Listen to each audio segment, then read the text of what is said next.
today's video mga kabusyo. Gutom ako dyan mga kabusyo kasi napag-isipan ko din bumili na pagkain pero wala pala akong pera.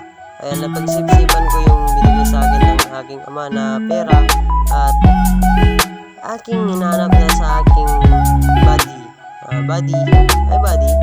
Charot.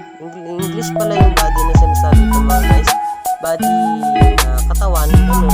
At agad-agad ko na din pong nahanap sa aking tagilid ng tiyan. At yun mga guys, nakita ko na din po sa inyo.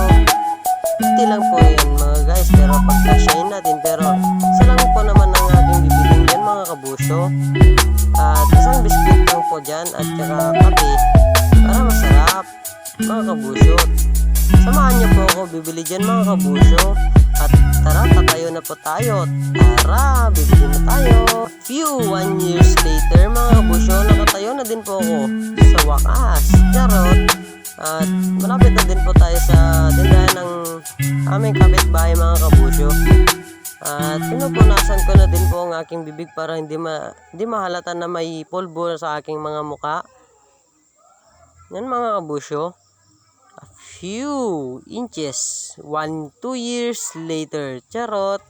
Mga kabusyo, nandito na din po sa tindahan ng aming kapitbahay mga kabusyo. At ngumiti din po ako dyan mga kabusyo kasi alam kong napangiti ako sa aking nakita na pagkain mga kabusyo. Mga kabusyo, tumitingin po sa paligid.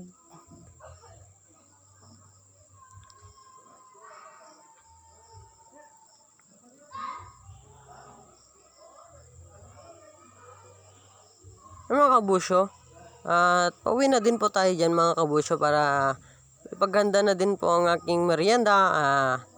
Bye bye. Yun pala, charot. A few 3 years later mga kabusyo, nandito na din po tayo sa second floor at pinaflex ko na din po ang Oreo na aking binili mga kabusyo. Yan lang po ang aking binili mga kabusyo kasi ang sarap niyan. Lagi ko din pong kinakain niya mga kabusyo. Ayan guys, mga kabusyo, kinain ko na din po ang Oreo na aking binili mga kabusyo. At sarap na sarap din ako dyan mga kabusyo kasi napatingin ako sa iba't ibang lugar mga kabusyo. Mga kabusyo, oh. At yan mga kabusyo, napagtimpla din po ang kape mga kabusyo para masarap din ang kain ko sa biskwit mga kabusyo. Mga kabusyo, uy, sarap na sarap ng magkape ang mga kabusyo. Ay mga kabusyo, quality daw po ang kanyang kape. Uy, isa na lang daw po ang natirang biskwit mga kabusyo. Salamat sa panonood.